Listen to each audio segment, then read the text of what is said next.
ഒരിക്കൽ ഭഗവാൻ ശ്രീകൃഷ്ണനും അർജുനനും കൂടി നടന്നു പോകുമ്പോൾ ദരിദ്രനായ ഒരു ബ്രാഹ്മണൻ ഭിക്ഷയാചിക്കുന്നത് അർജുനന്റെ ശ്രദ്ധയിൽപ്പെട്ടു. ആ പാവപ്പെട്ട മനുഷ്യന്റെ അവസ്ഥ കണ്ട് അർജുനന് വലിയ സഹതാപം തോന്നി. അദ്ദേഹത്തിന്റെ ദാരിദ്ര്യം എന്നേക്കുമായി മാറ്റണമെന്ന് കരുതിയ അർജുനൻ ഒരു കിഴി നിറയെ സ്വർണ്ണ നാണയങ്ങൾ ആ ദരിദ്രനായ വൃദ്ധന് നൽകി. അദ്ദേഹം സന്തോഷനായി വീട്ടിലേക്ക് മടങ്ങി. എന്നാൽ വഴിമധ്യേ ഒരു കള്ളൻ അദ്ദേഹത്തെ ആക്രമിച്ച് ആ സ്വർണ്ണ കിഴി തട്ടിയെടുത്തു. ദൗർഭാഗ്യവശാൽ ബ്രാഹ്മണൻ വീണ്ടും പഴയതുപോലെ ദരിദ്രനായി തീർന്നു. പിറ്റേന്ന് അതേ ബ്രാഹ്മണൻ വീണ്ടും ഭിക്ഷയാചിക്കുന്നത് കണ്ട് അർജുനൻ കാര്യം തിരക്കി. നടന്നതെല്ലാം കേട്ടപ്പോൾ അർജുനന് വീണ്ടും സങ്കടമായി. ഇത്തവണ അദ്ദേഹം വിലമതിക്കാനാവാത്ത ഒരു രത്നമാണ് ബ്രാഹ്മണന് നൽകിയത്. മോഷ്ടാക്കളെ ഭയന്ന് ആ ബ്രാഹ്മണൻ രത്നം വീട്ടിലെ ഒരു പഴയ മൺകുടത്തിനുള്ളിൽ ഒളിപ്പിച്ചു. പക്ഷേ അന്ന് തന്നെ അദ്ദേഹത്തിന്റെ ഭാര്യ ജലമെടുക്കാനായി പുഴയിലേക്ക് പോവുകയും പുഴയിൽ ആ കുടം മുക്കുകയും ചെയ്തപ്പോൾ ആ രത്നം വെള്ളത്തിൽ വീണുപോയി. പക്ഷേ അദ്ദേഹത്തിന്റെ ഭാര്യ ഇതൊന്നും അറിഞ്ഞില്ലായിരുന്നു. വീണ്ടും എല്ലാം നഷ്ടപ്പെട്ട ബ്രാഹ്മണൻ തന്റെ വിധിയെ ശപിച്ച് വീണ്ടും ഭിക്ഷാടനത്തിനിറങ്ങി. ഇതെല്ലാം മനസ്സിലാക്കിയ അർജുനൻ നിരാശയോടെ ഭഗവാൻ ശ്രീകൃഷ്ണനോട് പറഞ്ഞു, മാധവ, ഈ ബ്രാഹ്മണന്റെ വിധി മാറ്റാൻ ആർക്കും കഴിയില്ലെന്ന് തോന്നുന്നു. ഞാൻ നൽകിയ സ്വർണത്തിനോ രത്നത്തിനോ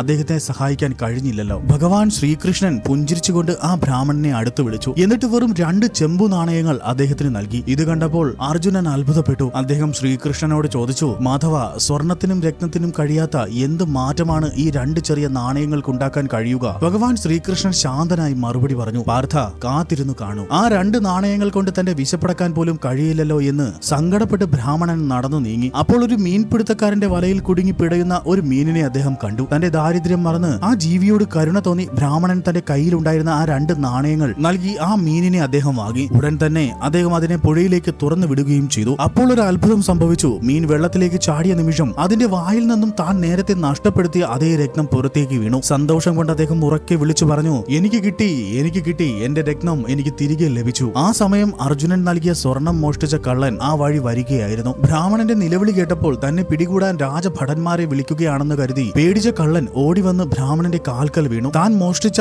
സ്വർണ്ണ കിഴി അദ്ദേഹം തിരികെ നൽകുകയും ചെയ്തു. ഇതെല്ലാം കണ്ട് അർജുനൻ സ്തംഭിച്ചു നിന്നുപോയി. അപ്പോൾ ഭഗവാൻ ശ്രീകൃഷ്ണൻ അർജുനനോട് പറഞ്ഞു, പാർത്ഥ, നീ വലിയ ധനം നൽകിയപ്പോൾ അദ്ദേഹത്തിന്റെ മനസ്സ് സ്വന്തം സുഖ സൗകര്യങ്ങളെ കുറിച്ച് മാത്രമാണ് ചിന്തിച്ചിരുന്നത്. എന്നാൽ നാം നൽകിയ 2 നാണയങ്ങൾ കൊണ്ട് അദ്ദേഹം മറ്റൊരു ജീവിയുടെ ജീവൻ രക്ഷിക്കാനാണ് ശ്രമിച്ചത്. നമ്മൾ മറ്റുള്ളവർക്കായി നന്മ ചെയ്യുമ്പോൾ ദൈവം നമുക്കൊപ്പം നിൽക്കും. നിസ്വാർത്ഥമായ കരുണയേക്കാൾ വലിയ ധർമ്മം വേറെയില്ല. നാം നമ്മുടെ സ്വന്തം ലാഭത്തിനു വേണ്ടി പ്രവർത്തിക്കുമ്പോൾ പലപ്പോഴും പരാജയങ്ങൾ ഉണ്ടായേക്കാം. എന്നാൽ മറ്റൊരാളുടെ സങ്കടം അകറ്റാനോ ഒരു ജീവനെ സഹായിക്കാനോ മുന്നോട്ട് വരുമ്പോൾ പ്രപഞ്ചം മുഴുവൻ നമുക്ക് തുണയായി നിൽക്കും. നമ്മുടെ പക്കൽ എത്രത്തോളം സമ്പത്തുണ്ട് എന്നതിലല്ല, മറിച്ച് അത് എത്രത്തോളം കരുണയോടെ മറ്റുള്ളവർക്കായി ഉപയോഗിക്കുന്നു എന്നതിലാണ് കാര്യം. ലോക നന്മയ്ക്കായി പ്രവർത്തിക്കുന്നവരെ ദൈവം ഒരിക്കലും കൈവിടില്ല എന്ന വലിയ സത്യമാണ് ഈ കൊച്ചു കഥ നമ്മെ പഠിപ്പിക്കുന്നത്. അർജുനന്റെയും ഭഗവാൻ ശ്രീകൃഷ്ണന്റെയും ഈ കഥ നിങ്ങൾക്ക് ഇഷ്ടമായാൽ ലൈക്ക് ആൻഡ് സബ്സ്ക്രൈബ് ചെയ്യൂ. രാധേ രാധേ.